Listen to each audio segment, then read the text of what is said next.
मित्रों, जय माता गायत्री की। मित्रों, इस दुनिया में 90% लोग बड़े दुखी रहते हैं, बड़ी समस्याएं रहती हैं और सभी लगभग एक सी समस्याओं से ग्रसित हैं और उनकी समस्याएं दूर होने का नाम भी नहीं लेती हैं। सब कुछ होने के बाद भी व्यक्ति परेशान, समस्याओं से घिरा है। इसका आखिर कारण क्या है? इस वीडियो में आज हम इसी विषय पर बात करेंगे कि यदि आपको सुखी रहना है या सुखी होना है तो इस बात का आपको विशेष ध्यान रखना है। साधना तो आप कर ही रहे हैं, भगवान का नाम भी ले रहे हैं, कोई पूजा पाठ कर रहा है, कोई भक्ति कर रहा है, मगर एक दुख और समस्याएं वो पीछा नहीं छोड़ती हैं। इसका कारण क्यों नहीं समझ में आता है। अधिकांश लोग दुख से दुखी होकर ही व्याख्यान सुनते हैं, साधना सुनते हैं, भक्ति का मार्ग अपनाते हैं और भक्ति की किताबें पढ़ते हैं और बड़े बड़े लोगों के जो साधना के वक्तव्य हैं उनको बड़े गौर से सुनते हैं। गीता, महाभारत, भागवत, कथा ये सब सुनते हैं, मगर उतनी देर या कभी कभी तो ऐसा होता है कि उसको सुनते सुनते भी समस्याएं दिमाग में घूमती रहती हैं। कारण इसका बड़ा लंबा चौड़ा है। मित्रों, वीडियो अंत तक देखते रहना। सारे कारण और निवारण मैं इसी में बताऊंगा आपको।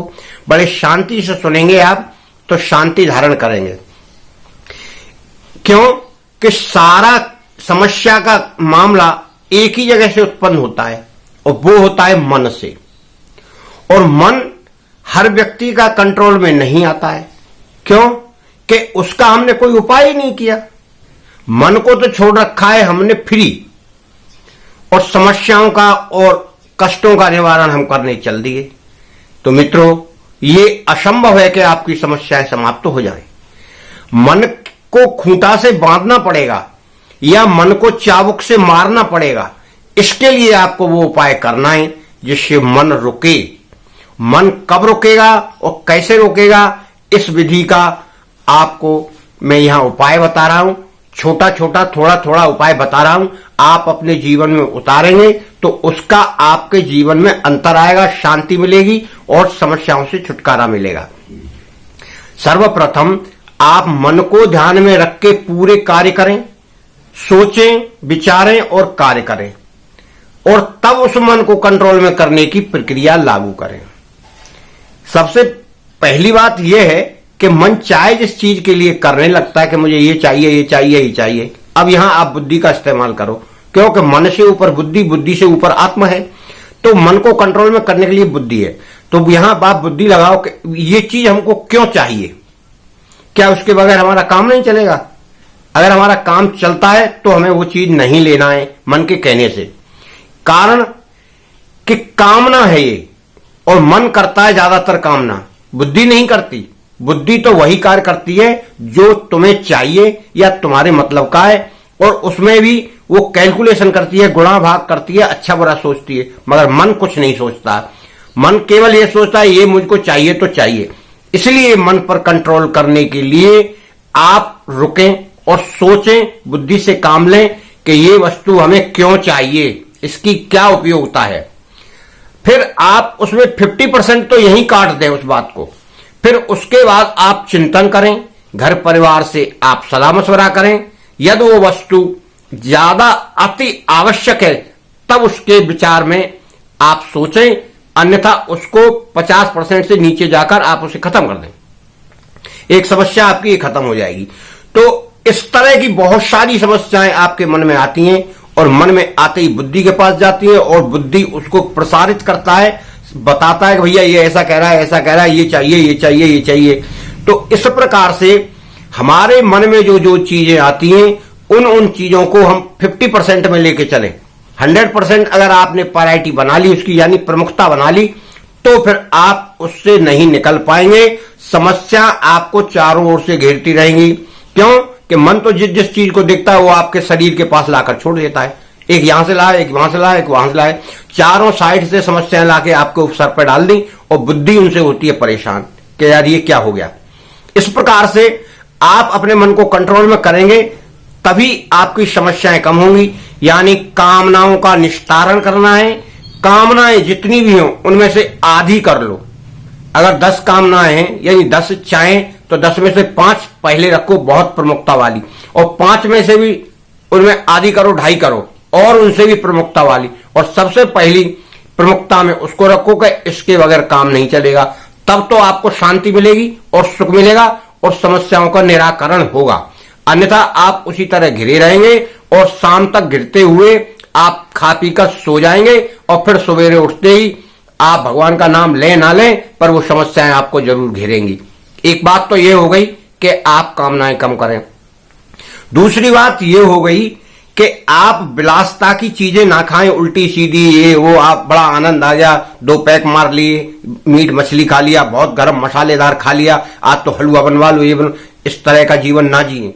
सात्विक जीवन जिए, शरीर को एनर्जी मिले वो जिए और सात्विक भावना रखें और भगवान ईश्वर जो भी आप जैसे भी कर सकते हैं उसका स्मरण करें और उस प्रभु को सुबह सुबह से लेकर शाम तक स्मरण करते हुए अपना जीवन यापन करें और अपना जो कार्य है उसको यथावत ईमानदारी से करते रहें, क्योंकि शारीरिक कष्ट से ही आपको शांति मिलेगी। यदि शरीर पर थोड़ा कष्ट पड़ता है तो नींद भी अच्छी आती है, दिमाग भी सोचने पर जो मजबूर करता था वो भी सोचना बंद कर देता है। इस प्रकार से आपको शांति मिलेगी। ये 2 ही कारण हैं कि कामनाओं का अभाव कर लो और भगवान का स्मरण कर लो। साधना नहीं कर सकते तो स्मरण तो कर सकते हो बार बार। कोई भी भगवान हो आपका, शक्तियां सभी एक है, उनमें निवास करते हैं परमपिता परमेश्वर, अखंड ब्रह्मांड की शक्ति। आप किसी एक को पकड़ के करो, ऐसा नहीं कि कभी इसको पकड़ा, कभी इसको पकड़ा, कभी इसको पकड़ा, कभी सबको पकड़ लिया, कभी किसी को नहीं पकड़ा। ये व्यर्थ की चेष्टाएं हैं। इस प्रकार की चेष्टाएं करने से आपका उद्धार होने वाला नहीं है। आप अशांति में पैदा हुए हैं तो अशांति में ही मर जाएंगे। इस प्रकार से आप किसी एक को मानो, बात सबकी सुनो। आस्था के प्रति आप अपने इष्ट के प्रति आस्था रखो और आप उसमें ऐसा मत सोचो कह रहे उसने ये बता दिया और ये मेरा भगवान सही नहीं है, उसका भगवान सही है। अरे भाई, आप जिसमें आस्था रखेंगे वही भगवान है। आपकी आत्मा की ही शक्ति कार्य करती है। बाहर तो हम ध्यान को केंद्रित करने के लिए ये सब मूर्तियां बनाई हुई हैं, जैसे मनुष्य की मूर्तियां हैं, जिससे आपका मन किसी में लगे। किसी का किसी में लगता है, किसी का किसी में लगता है। तो इस प्रकार से मन को एकाग्र करने के लिए ये विधियां बनाई गई हैं। ईश्वर का रूप अमूर्त है, यानी इस ब्रह्मांड में सब जगह व्याप्त है, कण कण में। आपको कहीं भी महसूस कर सकते हो और आप महसूस करने के लिए उसको याद करना पड़ेगा। जैसे सूर्य की किरणें जहां हर जगह पहुंचती हैं और एनर्जी देती हैं, हवा हर जगह पहुंचती है और एनर्जी देती है, उसी प्रकार सूर्य और हवा की तरह प्रभु ईश्वर शक्ति या अखंड ब्रह्मांड का स्वामी हर जगह मौजूद रहता है। आप उसको जिस रूप में मानकर साधना करें, याद करें, उसी रूप में वह आपकी सहायता करेगा और आपके मन को शांति देगा और परम आनंद की अनुभूति भी कराएगा और आपकी जो आवश्यकताएं उनकी पूर्ति भी कराएगा और आपका जीवन अच्छा चलता रहेगा। कोशिश करो अच्छा करने की, अच्छा होगा। बुरा करने की सोचोगे तो मन तो आपको जाने कहां दलदल में ले जाके ढकेल देगा। मित्रों, आप गायत्री साधना करें।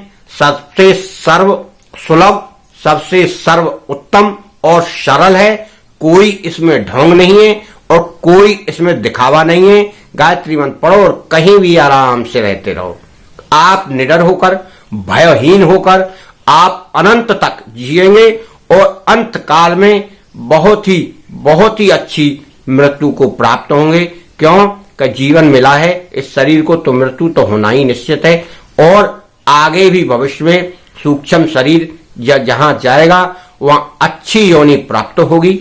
इस प्रकार बुरे कर्मों से बचते हुए मानव जीवन का कल्याण करने वाली कार्य विधियां आप अपनाओ तो सर्व आनंद होगा। ये समय या ये जीवन सही है तो अगला जीवन तो सही हो ही जाएगा।